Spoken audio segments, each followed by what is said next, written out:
रयुमा 11 साल का लड़का है जो जादू और रहस्यों से भरी एक काल्पनिक दुनिया में रहता है, पर हमेशा ऐसा नहीं था। वह पहले एक आम कामकाजी आदमी था जो शहरी जापान में रहता था। कॉर्पोरेट दुनिया में एक नाकारा बॉस के आदेशों का पालन करते हुए एक घटिया नौकरी करता था और कॉर्पोरेट दुख के अंतहीन चक्र में फंसा हुआ था। एक दिन सोते समय उसे छींक आई, जिससे वह बिस्तर से गिर गया और मेज के कोने पर सिर टकरा गया, जिससे दिमाग में खून बह गया और वह नींद में ही मर गया। मरने का कितना बेकार तरीका। ट्रक खून निराश होगा। वह 3 अजीब से लोगों के सामने जागता है जो खुद को देवता बताते हैं। वे उसे उसकी मौत के बारे में बताते हैं और वह भी इस बेकार मौत पर अपनी निराशा जताता है। देवता उसे बताते हैं कि वे उसे एक जादुई दुनिया में भेज रहे हैं जहां वह अपनी मर्जी से जी सकेगा। वह तुरंत मान जाता है क्योंकि वह पहले से ही धरती पर अपने जीवन से ऊब चुका था और विदाई उपहार के रूप में देवता उसे कई प्रकार के तत्व जादू का उपयोग करने की क्षमता भी प्रदान करते हैं, जो एक बहुत ही दुर्लभ बात है। वे बताते हैं कि वे उसे 8 साल के बच्चे के शरीर में भेज रहे हैं और वहां से वह अपने दम पर होगा। वह उन्हें अलविदा कहता है और तुरंत एक बच्चे के शरीर में पहुंच जाता है। जब वह जागता है तो खुद को हरे भरे जंगलों और पहाड़ों से घिरे एक अनजान जगह में पाता है। वह एक पेड़ के पास जाकर उसे लात मारता है। पेड़ आधा टूट जाता है। वह समझता है कि उसका शरीर बच्चे का है, पर दिमाग और ताकत पिछले जन्म जैसी है। घूमते और जगह की खोज करते हुए वह एक नीले रंग का स्लाइम देखता है, जिसे वह तुरंत पसंद कर लेता है क्योंकि वह बहुत प्यारा लगता है। वह जल्दी से अपनी गाइड बुक खोलता है और जादू सीखता है, जिससे वह स्लाइम को वश में कर सके, और वह सफलतापूर्वक स्लाइम को अपना साथी बना लेता है। अब 3 साल बीत चुके हैं और रयोमा अभी भी जंगल में अकेले आराम से रह रहा है। इन वर्षों में उसने 1000 से ज्यादा तरह के स्लाइम इकट्ठे किए हैं और उनका अध्ययन करना पसंद करता है। कुछ स्लाइम जहर बना सकते हैं, कुछ बर्तन धो सकते हैं और कुछ कचरा भी निपटा सकते हैं। पिछले 3 सालों से वह सुखी जीवन जी रहा है और किसी इंसान से नहीं मिला। एक दिन जंगल में घूमते हुए उसे कुछ लोगों के चिल्लाने की आवाज सुनाई दी और वह जांच करने गया। उसने देखा कि वे राजधानी से आए लगते हैं और उनमें से एक घायल होकर खून में लथपथ जमीन पर पड़ा है। इस दुनिया में पुनर्जन्म के बाद यह पहली बार है जब उसका इंसानों से सामना हुआ है। वह उनके पास जाने में थोड़ा घबराया, पर एक व्यक्ति को गंभीर रूप से घायल देखकर उसने मदद करने का फैसला किया। जैसे ही वो बोलने लगा, एक आदमी ने तलवार निकालकर उस पर तान दी। वो जल्दी से बोला कि उसके पास दवा है और समूह का चिकित्सक सावधानी से उसके पास आया। वो खुश होकर कहता है कि यह सचमुच दवा है और तुरंत घायल आदमी को पिलाता है। घायल व्यक्ति जल्द ही गहरी नींद में सामान्य सांस लेने लगता है। वे रयुमा को धन्यवाद देते हैं जब वह उन्हें अपने साथ चलने को कहता है। रास्ते में कुछ स्लाइम दिखे। आदमी तलवारें निकालते हैं, पर रयुमा कहता है वे उसके साथी हैं। वे एक पहाड़ पहुंचे और भ्रमित हुए, पर रयुमा ने जादू किया और पहाड़ में एक छिपा दरवाजा दिखा। वह सबको अंदर बुलाता है। वे हैरान हैं कि 11 साल का लड़का ऐसा जादू कर सकता है। समूह का नेता जमील एक ड्यूक के रूप में खुद को पेश करता है। रयुमा चौंक जाता और सिर झुकाता है। जमील उसे उठने को कहता है क्योंकि उसी ने उनकी मदद की थी। अन्य लोग खुद को ऊंट, जेफ और जिल के रूप में पेश करते हैं और बताते हैं कि घायल व्यक्ति ह्यूजेस है। वे उसे बताते हैं कि जंगल से गुजरते समय डाकुओं ने हमला किया और उस झड़प में ह्यूजेस घायल हो गया। जमील उसे देखकर पूछता है कि एक 11 साल का बच्चा इस खतरनाक जंगल में कैसे जीवित रह रहा है, जो एक प्रशिक्षित व्यक्ति के लिए भी मुश्किल है। रयुमा तुरंत एक कहानी गढ़ लेता है कि वह दादा दादी के साथ रहता था, पर 3 साल पहले उनकी मृत्यु हो गई और तब से वह यहीं रह रहा है। ऊंट अपने बैग से एक क्रिस्टल बॉल निकालता है और उसे छूने को कहता है। वह बताता है कि अपराधी छूने पर यह लाल हो जाता है, वरना नीला रहता है, और साथ ही व्यक्ति की उम्र, लिंग और जाति भी बताता है। रयुमा बिना हिचक गेंद छूता है जो नीली निकलती है, पर अन्य लोग फिर भी चौंक जाते हैं क्योंकि एक बच्चे के लिए उसके आंकड़े बहुत ऊंचे हैं। अगले दिन ह्यूज ठीक हो जाते हैं और वे सभी जाने का फैसला करते हैं। वह रयुमा को धन्यवाद देता है और कहता है कि अगर कोई समस्या हो तो राजधानी आकर उसे बुला सकता है। इसके बाद वे अलग अलग रास्तों पर चल पड़े। जमील और उसके दल को अलविदा कहे 2 हफ्ते हो चुके हैं। स्लाइम्स के साथ खुले में लेटे हुए वह अचानक एक जानी पहचानी आवाज सुनता है। वह देखता है कि ह्यूज दूसरों के साथ उसकी ओर आ रहा है, लेकिन इस बार पहले से ज्यादा लोग हैं। जमील उसे अपने माता पिता से मिलवाता है, जो उसे देखकर खुश हैं और दल की जान बचाने के लिए धन्यवाद देते हैं। वह अपनी बेटी इल्या का भी परिचय कराता है, जो लगभग रयुमा की उम्र की है। जमील के पिता रयुमा द्वारा पाले गए स्लाइम्स की संख्या से प्रभावित हैं। इल्या पूछती है, इतने छोटे घर में ये सारे स्लाइम कैसे समाते हैं? वह कहता है, वे मिलकर एक बड़ा स्लाइम बन जाते हैं। फिर वह स्लाइम्स को विलय का आदेश देता है। सैकड़ों स्लाइम जुड़कर विशाल हो जाते हैं। जमील की जादूगर पत्नी हैरान होकर कहती है, इतिहास में किसी ने बड़े स्लाइम को नहीं पाला। रयुमा सबको अपने घर के अंदर आमंत्रित करता है और चारों ओर दिखाता है। जमील उसे एक महंगी सजावटी घड़ी देता है, जिसे रयुमा कृतज्ञता पूर्वक स्वीकार करता है। जमील कहता है, आभार के साथ साथ हमारा एक निवेदन भी है। अचानक इल्या उठकर कहती है, हमारा पूरा परिवार महान लोगों का वंशज है।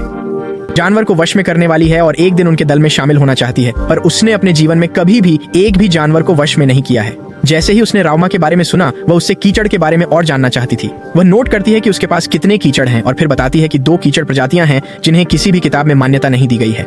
यहाँ तक कि उसकी माँ, जो एक बहुत प्रसिद्ध जादूगर और जानवर वश करने वाली है, कहती है कि उसने भी ऐसे कीचड़ के बारे में कभी नहीं सुना है। वह बताता है कि उन्हें क्लीनर कीचड़ और मेहतर कीचड़ के नाम से जाना जाता है। मेहतर कीचड़ सभी कचरा खाता है और पौधों के लिए खाद भी बनाता है, जबकि क्लीनर कीचड़ किसी भी चीज पर लगी गंदगी या मैल को साफ कर सकता है। यह दिखाने के लिए कि वे कितने अच्छे हैं, वह एक भूत से मारे गए कपड़े का टुकड़ा निकालता है। कपड़ा बेहद गंदा और मैला होता है, लेकिन जैसे ही वह उसे क्लीनर कीचड़ में डालता है, वह उसे धोना शुरू कर देता है और कुछ ही सेकंड में एक बिल्कुल साफ कपड़ा निकल आता है, जो जमील के परिवार की नौकरानियों को चौंका देता है, क्योंकि उनके अनुसार गॉब्लिन की गंदगी साफ करने के लिए सबसे कठिन चीजों में से एक है। यह इलिया को पूरी तरह प्रभावित करता है, जो अपना पहला स्लाइम एक क्लीनर स्लाइम बनाना चाहती है और रयोमा से उसे पकड़ने के निर्देश मांगती है। वह जल्दी से एक तालाब का नक्शा बनाता है जहां स्लाइम दिखते हैं, पर कहता है कि उन्हें लुभाना होगा, क्योंकि बिना लालच के स्लाइम नहीं आएंगे। जब वह लालच के बारे में पूछती है तो वह थोड़ा शर्माता है, पर बताता है कि ये स्लाइम शरीर की गंध से आकर्षित होते हैं और उन्हें लुभाने का एकमात्र तरीका है खुद को बाथटब में धोकर फिर वो पानी इकट्ठा करना। इलिया थोड़ा शर्माती है, पर खुद को संभालती है और स्लाइम पकड़ने के लिए दृढ़ निश्चय के साथ बाथटब की ओर जाती है। वह नहाती है, पानी इकट्ठा करती है और अपने दल के साथ तालाब जाती है, जबकि रयोमा पीछे रहता है। शाम का सूरज ढलने लगते ही इलिया मुस्कुराती हुई लौटती है, अपने हाथों में कीमती स्लाइम दिखाती हुई। सभी बेहद खुश हैं और एक साथ रात का खाना खाते हैं। जमील के पिता रयोमा से उसकी योजनाओं के बारे में पूछते हैं। वह कहता है कि उसे नहीं पता कि वह कहां जाना चाहता है। जमील के पिता अचानक उसे अपने साथ यात्रा पर चलने का प्रस्ताव देते हैं। ड्यूक परिवार के साथ यात्रा करने के प्रस्ताव से रयोमा हैरान रह जाता है। उनके थके चेहरे देखकर वह हिम्मत करके उनके साथ यात्रा करने के लिए हाँ कह देता है। अगले दिन जमील रयोमा को गाड़ी में सामान लादने को कहता है, लेकिन वह जवाब देता है कि उसे भंडारण जादू आता है और वह अपने घर की हर चीज को जादुई तरीके से पैक कर लेता है, जो फिर से हर किसी को चौंका देता है, क्योंकि इस तरह का जादू आजकल बहुत ही दुर्लभ कला है। रयोमा आखिरी बार मूर्तियों को प्रणाम करने के लिए तहखाने में जाता है। वहां स्थापित देवताओं से वह वादा करता है कि गंतव्य पर पहुंचने पर नई मूर्तियां बनाएगा उनके लिए जब वह अपने गंतव्य तक पहुंचेगा। वह जमील और उसके परिवार के साथ वैगन में बैठता है और अंततः उसकी यात्रा शुरू होती है। शुरुआती कुछ दिनों में सब कुछ बढ़िया चल रहा है, क्योंकि वे हर दिन लंबी दूरी तय कर पाते हैं, रात के लिए तंबू लगाते हैं, कैंप फायर पर स्वादिष्ट भोजन बनाते हैं और तारों के नीचे सोते हैं। लेकिन एक शाम भारी तूफान आता है और एक पहाड़ी पर चढ़ते समय ऊंट जमील को बुलाकर बताता है कि भूस्खलन हुआ है और वे इस रास्ते से आगे नहीं जा सकते। उनका सबसे अच्छा विकल्प है चारों ओर घूमना, जो कम से कम उनकी यात्रा में 3 दिन और जोड़ देगा। रयोमा यह सुनता है और अपना रेनकोट निकालता है, जो उसने कीचड़ के जलरोधी गुणों से बनाया था, और बाहर दौड़ पड़ता है। वह बारिश में खड़े अन्य लोगों के लिए एक बाधा बनाता है ताकि वे न भीगें और कुछ मंत्र जपने लगता है। वह भूस्खलन को समतल करने और रास्ता बनाने के लिए पृथ्वी जादू का उपयोग करता है, जिससे उन्हें कई यात्रा दिन बचते हैं। जमील बेहद खुश होकर उसकी मदद के लिए फिर से धन्यवाद देता है। इसके बाद वे अपनी यात्रा फिर से शुरू करते हैं। वे अंततः सीलफॉल शहर पहुंचते हैं, जहां ड्यूक के परिवार ने रयोमा को साथ रहने का मौका दिया है, जिसे उसने स्वीकार किया है। इस शहर की खदानें अपने पूर्व गौरव से गिर चुकी हैं और जमील ने उन्हें पुनः उस स्तर तक लाने की जिम्मेदारी ली है। पहले दिन जमील का परिवार रयोमा को चर्च ले जाता है, जहां वह बपतिस्मा लेगा और स्टेट बोर्ड पर अपने आंकड़े देखेगा। वह अंदर जाता है और जैसे ही अपना स्टेट बोर्ड रखता है, वह एक अलग जगह पहुंच जाता है जहां उसे देवता दिखाई देते हैं। पहले वह सोचता है कि फिर से मर गया है और पूछता है क्या वह मृत है, जिस पर देवता कहते हैं कि वह जीवित है, पर वे उससे बात करना चाहते थे। तो वे उसे कुछ समय के लिए दुनिया से बाहर ले जाते हैं। वे उसे इन 3 सालों में हासिल की गई उपलब्धियों पर बधाई देते हैं और बताते हैं कि वे उसके हर कारनामे पर नजर रखे हुए थे। वे उसे बताते हैं कि कोई भी मेहतर और सफाई करने वाले स्लाइम को नहीं पहचानता, क्योंकि रयोमा ने उन्हें बनाया था। वे यह भी बताते हैं कि पहले भी ऐसा हुआ है जब वे मनुष्यों को पृथ्वी से इस दुनिया में वापस लाए हैं, और एलिया के माता पिता दोनों की तरफ से पूर्वज हैं जो पृथ्वी से पुनर्जन्मित हुए थे। पिता की ओर से उन्होंने एक लड़की को पुनर्जन्म दिया जो पशु प्रशिक्षक बनना चाहती थी, और वह इस दुनिया की सबसे महान जानवर प्रशिक्षकों में से एक बन गई, और एलिया को उससे कई जीन मिले हैं। जबकि माँ की ओर से देवताओं ने एक ऐसे व्यक्ति को पुनर्जन्म दिया जो एक सच्चा ओटाकू था, और उसने इस दुनिया में किसी के भी मुकाबले अद्वितीय लड़ाई की क्षमताएं मांगी थी। वह बहुत बुरे काम कर सकता था, पर घर से निकलने में झिझक के कारण बुढ़ापे में मर गया। देवता उससे और बातें करते हैं, फिर विदा लेते हुए कहते हैं कि अगर कभी उनसे बात करनी हो तो वह बस चर्च जाकर प्रार्थना कर सकता है।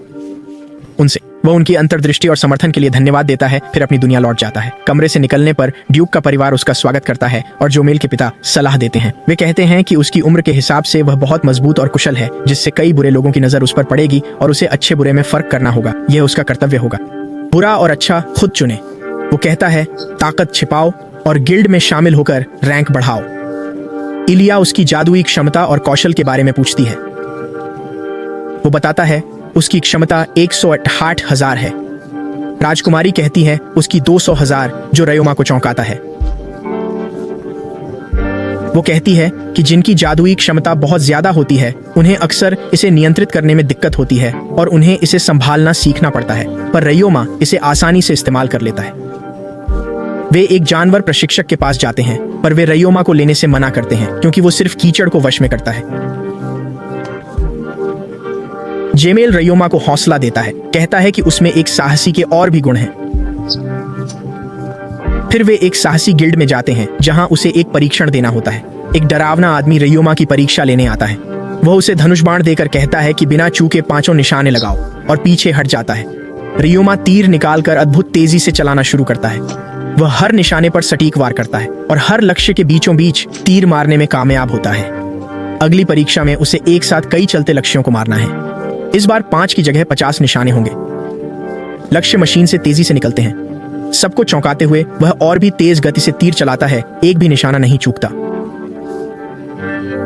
आखिरी 4 लक्ष्य एक साथ छोड़े जाते हैं। सबको हैरान करते हुए वह एक बार में 4 तीर चलाकर सभी को बेधता है।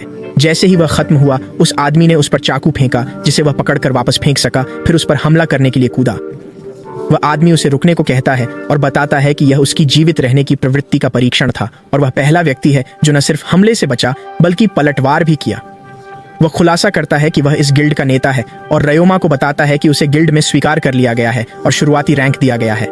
वह उसे अपने स्तर के नौकरी के अवसरों के लिए नोटिस बोर्ड देखने की सलाह भी देता है। वह जाकर घर की सफाई की एक नौकरी देखता है और सोचता है कि यह उसके और उसके मेहतर और सफाई स्लाइम के लिए एकदम सही है। वह नौकरी लेता है और अगले दिन अपना स्लाइम पैक करके घर जाता है। दरवाजे पर दस्तक देने पर एक बड़ी लड़की जो पशुपालक है जवाब देती है।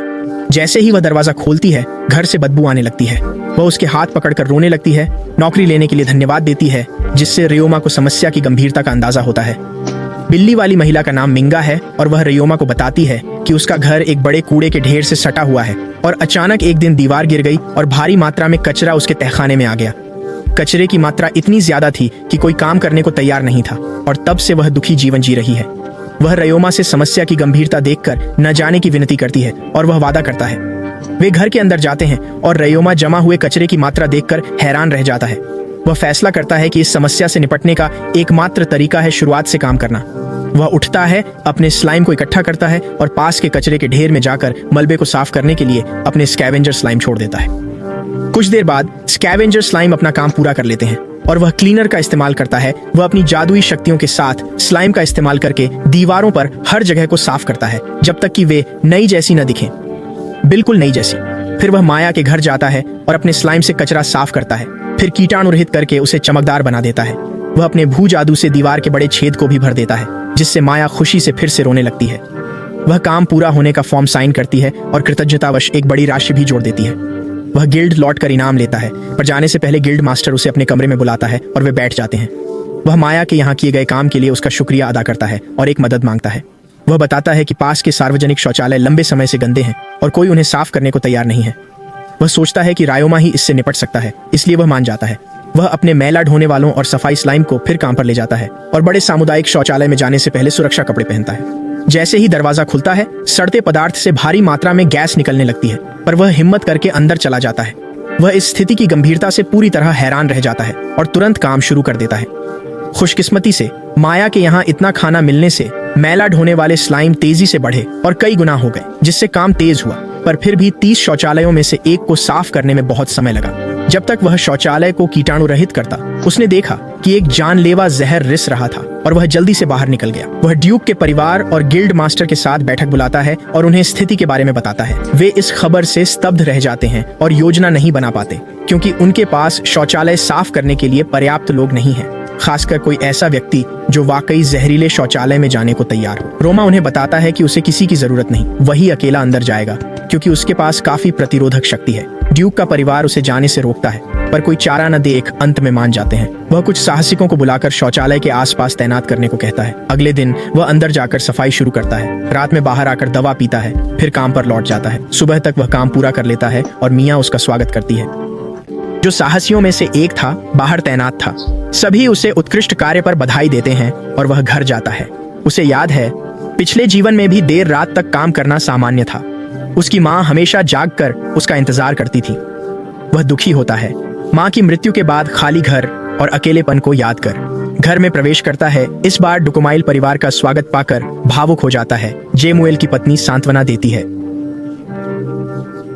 अगली सुबह रियोमा नाश्ते के लिए नीचे आता है। इलिया भव्य भोजन के साथ स्वागत कर एक मदद मांगती है। वह जादू खेलना सिखाने को कहती है। रियोमा मानता है और शानदार नाश्ते के बाद सब बाहर जाते हैं, जहां वह इलिया को पहला जादू सिखाता है, जो पानी और हवा के जादू से बुलबुले बनाना है। शुरू में उसे कुछ परेशानियां होती हैं, क्योंकि उसके बुलबुले उतने मजबूत नहीं हैं और जल्दी फूट जाते हैं, जबकि उसके बुलबुले बहुत मजबूत हैं और लंबे समय तक अपना आकार बनाए रखते हैं।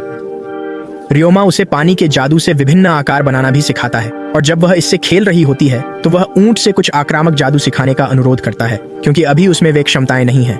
ऊंट बेशक मान जाता है और उसे आग के तीर इस्तेमाल करना सिखाना शुरू करता है। आश्चर्यजनक रूप से रियोमा आसानी से आग के तीर चला लेता है, और इसे सीखने में ज्यादा समय न लगाकर वह तुरंत सभी प्रकार के आक्रामक जादू सीखने लगता है जो ऊंट जानता है, जैसे आग की दीवार, बर्फ की दीवार, बर्फ के तीर, पानी का भंवर आदि। ऊंट उसे बताता है कि उसने जो कुछ जानता था वह सब सिखा दिया है और अब उसके पास सिखाने के लिए कुछ नहीं बचा है। तभी परिवार का बटलर रियोमा से पूछता है कि क्या वह स्थानिक जादू जानता है। रियोमा कहता है कि वह टेलीपोर्टेशन और स्टोरेज बनाने जैसे कुछ अंतरिक्ष जादू जानता है। पिता उसे अपनी टेलीपोर्टेशन क्षमता दिखाने को कहते हैं, जो रियोमा कर पाता है। वह रियोमा को बताता है कि वह उसे वार्प जादू सिखा सकता है, जो लंबी दूरी पर टेलीपोर्ट करने देता है। रियोमा खुशी से धन्यवाद देता है और वार्प जादू सीख लेता है।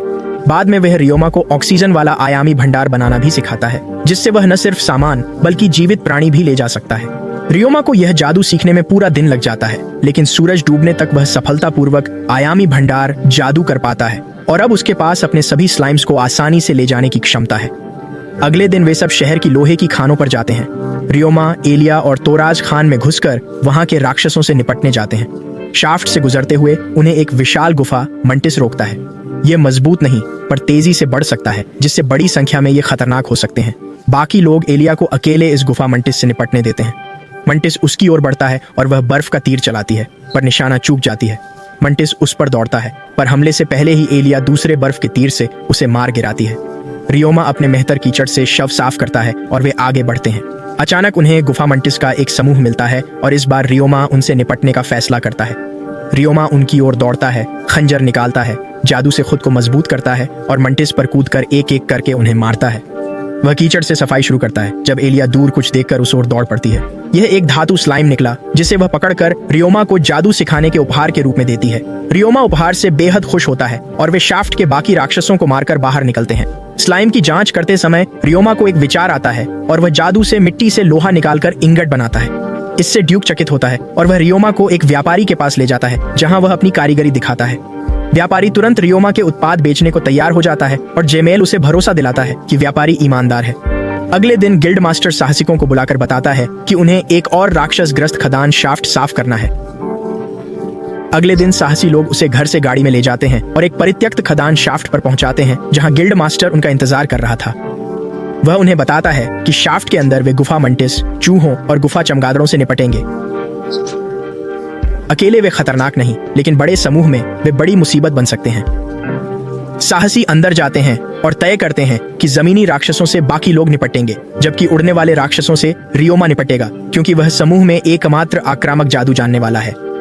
क्षेत्र साफ करने के बाद वे ब्रेक के लिए बाहर आते हैं, लेकिन बाहर आकर उन्हें कुछ गड़बड़ लगती है और गिल्ड मास्टर बताता है कि कुछ साहसी लगभग 500 गोब्लिन से घिर गए हैं और बुरी तरह घायल हो गए हैं।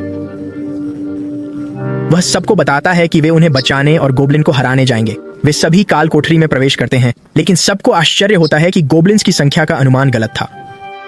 500 की जगह 2000 से ज्यादा गोब्लिन्स थे। साहसी उनसे लड़ने लगते हैं, पर धीरे धीरे तीर खत्म होने लगते हैं और मारने पर भी गोब्लिन्स का अंत नहीं दिखता।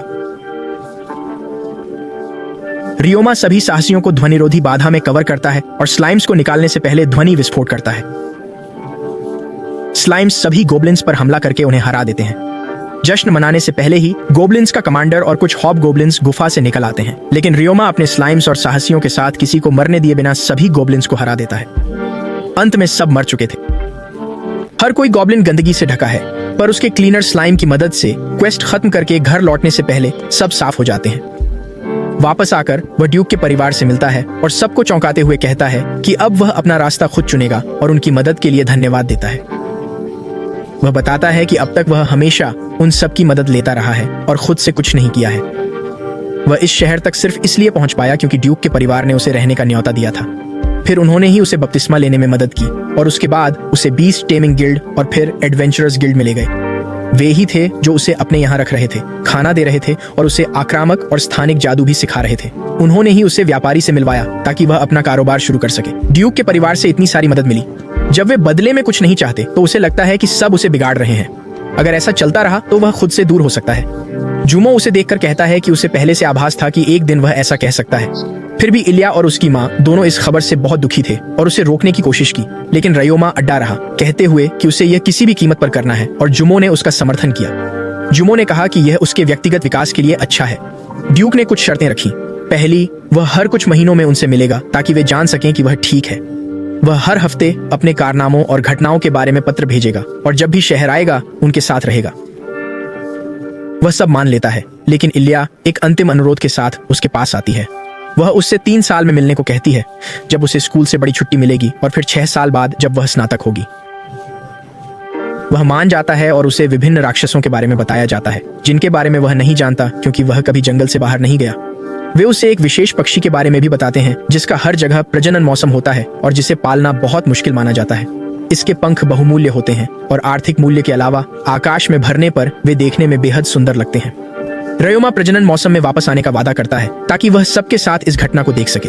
जुमेल रयोमा से उसकी आगे की योजनाओं के बारे में पूछता है और वह जवाब देता है कि अभी वह अपना कपड़े धोने का व्यवसाय शुरू करने जा रहा है, जिसमें सफलता की अच्छी संभावना है क्योंकि हर बार जब साहसी के गियर पर गॉब्लिन की गंदगी लगती है तो उन्हें गियर छोड़कर नया खरीदना पड़ता है, एक नया। पर अगर वो उन्हें साफ कर सके तो सबके पैसे बचेंगे। जुमेल के पिता उसे सलाह देते हैं कि वो अपने विचार के साथ फिर से व्यापारी से मिले क्योंकि वो मदद कर सकता है। वो इलिया के साथ व्यापारी से मिलता है और उसे साफ करने वाला कीचड़ दिखाता है जिसे देखकर व्यापारी हैरान रह जाता है। वो रयोमा के साथ पैसा कमाने की संभावना से खुश होकर उसे मर्चेंट गिल्ड में शामिल होने का प्रस्ताव देता है। रयोमा मान जाता है तो वो दोनों को एक बुजुर्ग महिला के पास ले जाता है जो नई नस्ल का कीचड़ देखकर चौंक जाती है। वो एक किताब निकालकर उसे नक्शा देती है और बताती है कि वो अपनी दुकान कहाँ लगाएगा। वो उसे बताती है कि दुकान की हालत खराब है पर जगह अच्छी है और वो उसे अच्छा सौदा देगी। वह व्यापारी और इलिया के साथ जगह देखने जाता है। वो खुश है क्योंकि यह एडवेंचरर्स गिल्ड और औद्योगिक क्षेत्रों के पास केंद्रीय इलाका है। वह जगह खरीदता है और एसिड कीचड़ से खरपतवार नष्ट करके और मेहतर कीचड़ से पूरा क्षेत्र साफ करना शुरू करता है। फिर वह ह्यूज और दूसरों की मदद से अपने प्रतिष्ठान की नींव रखना शुरू करता है। निर्माण पूरा होने पर वह साहसिकों से मदद लेकर पूरी इमारत को रंग करना शुरू करता है। अंत में इलिया की मदद से इमारत पूरी होने पर वह इसे निजी छाप देने के लिए सामने एक लॉन बनाता है। उस शाम बाद में वह फिर चर्च जाता है और स्वर्गीय दुनिया में पहुंचता है, पर इस बार सिर्फ एक देवता मौजूद था क्योंकि बाकी 2 पृथ्वी पर पिकनिक पर गए थे, बताया गया। वह कहता है कि बात करने का ज्यादा वक्त नहीं है और उसे यह जानने की सलाह देता है कि वह अभी भी बच्चे के रूप में है और वयस्क दिमाग होने के बावजूद वह अभी भी बच्चे की तरह भावनाएं महसूस करता है जो उसे अभिभूत कर सकती हैं अगर वह सावधान न रहे। हालांकि विवरण पूछने से पहले ही वह अपनी दुनिया में वापस भेज दिया गया। रयोमा अपनी धुलाई सेवा का नाम बांस का जंगल रखता है और उद्घाटन से एक दिन पहले सबको आमंत्रित कर एक बड़ा भोज आयोजित करता है। अगले दिन वह इलिया और उसकी नौकरानियों के साथ सबके लिए खाना बनाता है और तभी एक व्यापारी 2 संभावित सहायकों को लेकर आता है।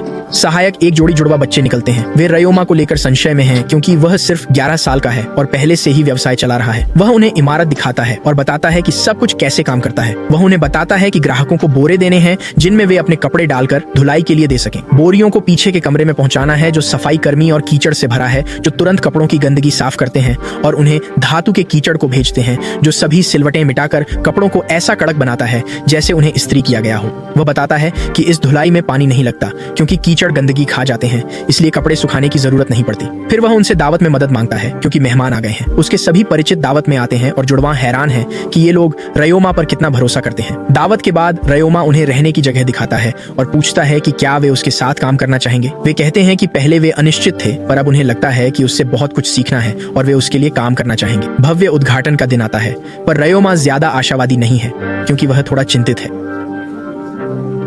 उसने अपनी जगह का ठीक से प्रचार भी नहीं किया था। वो साहसिकों के गिल्ड में अपने धोबी घाट का विज्ञापन लगाने जाता है, पर देखता है कि मियां ने पहले ही पोस्टर लगा दिया है। फिर वह नोटिस बोर्ड देखता है और सोचता है कि दिन खाली है तो एक काम लेने का फैसला करता है। वह एक खदान में जाकर कुछ राक्षसों को मारता है और काम के लिए जरूरी जड़ी बूटियां इकट्ठा करता है। वह गिल्ड लौटकर इनाम लेता है और फिर बांस के जंगल वापस जाता है। मुड़ते ही वह हैरान रह जाता है, उसकी दुकान पर भारी भीड़ जमा है। भीड़ के कारण वह अंदर नहीं जा पाता और उसे जादू से अंदर जाना पड़ता है। वह जल्दी से काम पर लौटता है और कपड़े सही जगह रखने लगता है।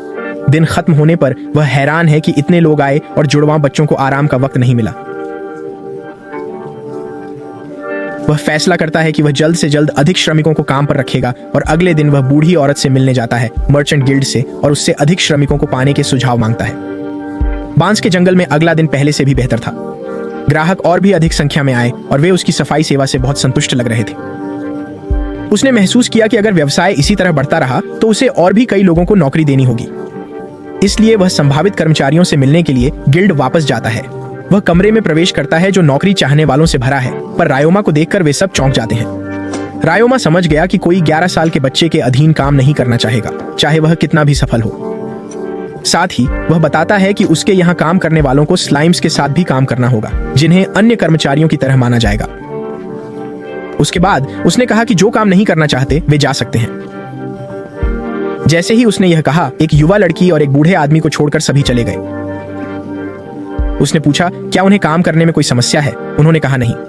वे फी और लेई थे, पड़ोसी देश के पिता पुत्री जो नौकरी की तलाश में आए थे। उन्होंने बताया कि फी का पैर टूटा है, पर रायोमा ने कहा कि यह कोई समस्या नहीं है। हालांकि उसने देखा कि दोनों छिपे हथियार ले जा रहे हैं और उनसे पूछा। वे चौंक गए कि उसने देखा और तुरंत रक्षात्मक हो गए, लेकिन जल्द ही शांत होकर उन्होंने बताया कि वे पूर्व हत्यारे थे, पड़ोसी देश द्वारा नियुक्त, पर उनका मालिक युद्ध में मारा गया और उन्हें वहां से भागना पड़ा। अब उन्होंने हत्यारे का जीवन छोड़ दिया है पूरी तरह से। वे तथ्य छिपाने के लिए माफी मांगते हैं और कहते हैं कि वे जाएंगे, लेकिन रायोमा कहता है कि उसे उनके अतीत से कोई समस्या नहीं है और अगर वे काम करना चाहते हैं तो वह उन्हें नियुक्त करने को तैयार है। पिता और बेटी दोनों हैरान हैं और कहते हैं कि वे निश्चित रूप से काम करने के इच्छुक हैं। रायोमा वेतन के बारे में पूछता है, पर वे कहते हैं कि उन्हें बस रहने के लिए कोई जगह चाहिए। रायोमा कहता है कि उन्हें अपना छात्रावास और अच्छा वेतन मिलेगा। सहायता के अलावा वह उन्हें सैन्य पृष्ठभूमि के कारण गार्ड के रूप में भी नियुक्त करता है। वे बहुत खुश होकर इस अवसर के लिए उसका धन्यवाद करते हैं। वह उन्हें बांस के जंगल में ले जाता है जो हमेशा की तरह ग्राहकों से भरा है। वह उन्हें जुड़वाओं कार्ला और कैलम से मिलवाता है और वे काम शुरू कर देते हैं। दिन का काम खत्म होने पर वह फे और लाई को पीछे ले जाकर फी को लेटाता है, फिर अपना हीलिंग स्लाइम निकालता है। न तो फी और न ही लाई ने कभी ऐसा स्लाइम देखा था। उनसे इसके बारे में पूछो। रायोमा उन्हें प्रदर्शन देने का फैसला करता है और एक हीलिंग स्लाइम को फी का पैर कुछ सेकंड में ठीक करने देता है। वह उठता है और चौंक जाता है कि उसका पैर पूरी तरह से ठीक हो गया है। दोनों आंसू बहाते हुए उसे धन्यवाद देते हैं, कहते हैं कि एक चिकित्सक ने पैर ठीक करने के लिए बहुत पैसे लिए होते। अगले दिन फिर बांस का जंगल ग्राहकों से भर जाता है और वह समझता है कि उन्हें और कर्मचारी चाहिए, तो वह गिल्ड जाकर और कर्मचारी और एक रसोइया मांगता है। अगले दिन वह नए कर्मचारियों से मिलने जाता है और वे एक ही गांव की 3 लड़कियां फीना, मारिया और जेन निकलती हैं। बुढ़िया को सेल्मा नाम की एक रसोइया भी मिल गई जो पहले एक सराय में काम करती थी। वे सभी उसके साथ और सेल्मा के शानदार खाना पकाने के साथ काम करने के लिए उत्साहित हैं। सभी लोग रायोमा के लिए काम करते हुए खुश और संतुष्ट हैं। अगले दिन वह व्यापारी से मिलने जाता है जो उसे बताता है कि उसे और जलरोधक कपड़े चाहिए क्योंकि मेंढक शिकार का मौसम आ रहा है और लोगों को जलरोधक कपड़े चाहिए। वह मान जाता है और कपड़े बनाने के लिए एक छोड़ी गई खदान में जाना शुरू करता है और उसके साथ एलिया भी होती है जो वायलिन का अभ्यास करना चाहती है, क्योंकि वह बताती है कि प्रजनन मौसम के दौरान दिखने वाले खास पक्षियों को केवल संगीत की मदद से ही पालतू बनाया जा सकता है। वह एलिया और उसके पूरे परिवार के लिए एक गुड़िया भी बनाता है। अतिरिक्त कर्मचारियों की वजह से बांस का जंगल बिना रुकावट चल रहा है, जिससे रायोमा को कपड़े बनाने के लिए खदान जाने का समय मिलता है। वह लड़ाई की तैयारी के लिए मेहतर कीचड़ का भी इस्तेमाल करता है। जब वह बांस के जंगल लौटता है तो कैलम फोन करके बताता है कि उनका मुनाफा 3 गुना हो गया है, जो सबको चौंका देता है। अचानक रायोमा को याद आता है कि उसने उन्हें अभी तक कोई छुट्टी या वेतन सहित अवकाश नहीं दिया है। वह जल्दी से कर्मचारियों के लिए सवेतन छुट्टियों का प्रबंध करता है जिन्हें वे बारी बारी से ले सकते हैं। यह कर्मचारियों को चौंका देता है क्योंकि इस दुनिया में सवेतन छुट्टियों की अवधारणा नहीं है। सभी इस विकास से बेहद खुश हैं और कहते हैं कि उन्होंने कभी इतने अच्छे व्यक्ति के साथ काम नहीं किया। अगले दिन वह फिर गिल्ड जाता है। रिसेप्शनिस्ट बताती है कि हाल ही में एक समूह ने दुर्लभ स्लाइम पाया है और बेचना चाहता है। वे 20 टेमर गिल्ड गए, लेकिन उन्होंने खरीदने से मना कर दिया। रेयोमा तुरंत उनका पता लेकर उनसे मिलने जाता है। वे स्लाइम न बेच पाने से दुखी थे, पर रेयोमा ने उसे अच्छी कीमत पर खरीद लिया, जिससे दोनों पक्ष खुश हो गए। फिर वह खदान में टेलीपोर्ट करता है और स्लाइम को वश में करता है।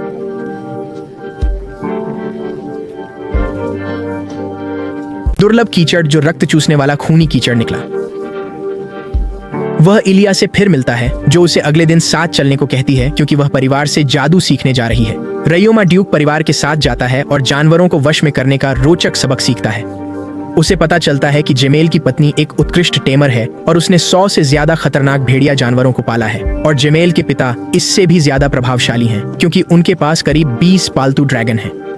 आखिरकार प्रकोप का दिन आता है और रयोमा वादे के मुताबिक ड्यूक परिवार के साथ तालाब जाता है, जहां वे लिमर पक्षियों को उड़ते और मेंढकों का शिकार करते देखते हैं। कुछ अन्य साहसी भी मेंढकों को पकड़ने की कोशिश कर रहे हैं क्योंकि उनसे दवा बनाई जा सकती है। एक साहसी किनारे के पास जाकर पक्षियों को वश में करने के लिए अपनी बांसुरी निकालता है।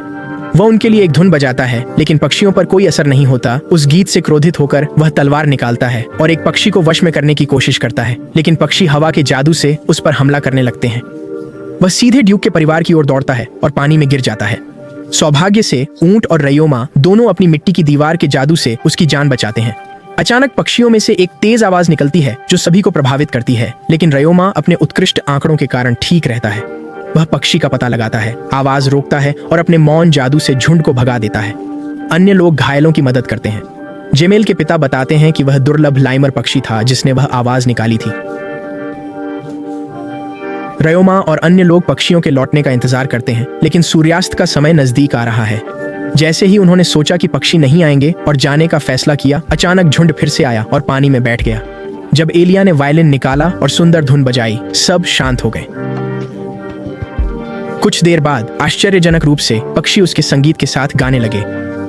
वह बजाती रही और अपना गाना पूरा किया। गाना खत्म होते होते 9 अलग अलग लिमर पक्षियों ने उसे घेर लिया और वह उनके साथ सफल अनुबंध कर पाई। रयोमा ने भी कोशिश करने का फैसला किया और उसने अपना गिटार निकाला, जो इस दुनिया में पहले कभी नहीं देखा गया था, और एक उतनी ही सुंदर धुन बजाने लगा। आश्चर्यजनक रूप से उसकी धुन सुनकर एक विशेष दुःस्वप्न लिमर पक्षी, जो वह शोर कर रहा था, आकर बैठ गया। गाना खत्म होते होते उसने भी पक्षियों का एक समूह जुटा लिया, जिसमें वह दुःस्वप्न पक्षी भी शामिल था, जिससे वह सौदा कर सकता था। अचानक एलिया चिल्लाई कि उसका एक पक्षी उन्नत श्रेणी में नहीं है और उसे प्रेत लिमर पक्षी कहा जाता है। यह रयोमा के दुःस्वप्न पक्षी का समकक्ष है। एक काला जादू और दूसरा सफेद जादू इस्तेमाल करता है। वे घर लौटकर बड़ी पार्टी करते हैं। फिर रयोमा और एलिया बात करने एक कमरे में जाते हैं। एलिया अगले दिन स्कूल जाएगी और उन्हें फिर मिलने में कम से कम 3 साल लगेंगे। वह उससे वादा करवाती है कि वह हर हफ्ते पत्र भेजेगा और 3 साल में मिलेगा। वह उसे एक सुंदर लॉकेट देती है जिसमें जादुई माणिक है, जो उसकी माँ ने 10वें जन्मदिन पर दिया था। वह कहती है कि वह चाहती है कि वह इसे शुभ चिन्ह के रूप में रखे। बदले में अनजान रयोमा उसे अपने 2 कीमती स्लाइम देता है। इससे एलिया बहुत खुश होती है और वह कृतज्ञता पूर्वक स्वीकार करती है। अगले दिन वे मजबूत बनने और कुछ सालों में फिर मिलने का वादा करके अलग अलग रास्ते चले जाते हैं। Thank you so much for taking the time to watch videos. Your support means the world to me. If you enjoy the content and want to see more, please consider subscribing to channel. By subscribing, you'll be part of our growing community where we share exciting videos, insightful discussions, and creative projects. Plus, you'll never miss an update on new content that I'm excited to share with you. Your subscription helps motivate me to keep creating and improving. Join us on this journey, and let's explore amazing topics together. Thank you for your support.